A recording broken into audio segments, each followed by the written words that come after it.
అందుచేత మనం మన భవిష్యత్తు గురించి తెలుసుకునేందుకు ఆ పరమేశ్వరుడు మనకు ప్రసాదించిందే మన యొక్క జాతకం, అంటే మన డెస్టినీ అంటే మన తలరాత. దాన్ని చేతిలోకి తీసుకుని చూడటమే జాతకం అంటారు.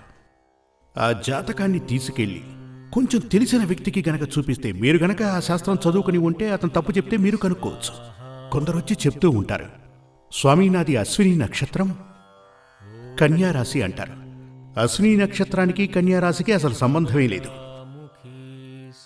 భరణి నక్షత్రం తులారాశి అని చెప్తూ ఉంటారు. అశ్విని నక్షత్రం అంటే మీనరాశికి చెందింది, వేరే రాశికి చెందదు. ఇలాంటివి కూడా తెలియని వ్యక్తులు వాళ్ళు చెప్తూ ఉంటారు, చాలా కాలంగా మేము జాతకం చూస్తున్నామని. ఇప్పుడు ఒక వ్యక్తి ఉదాహరణకు 3, 4 కలిపితే 7 అని మీకు తెలిసి ఉంటే గనక ఒక వ్యక్తి ఎవరైనా తప్పు చెప్తే, అది అలా కాదు ఇలా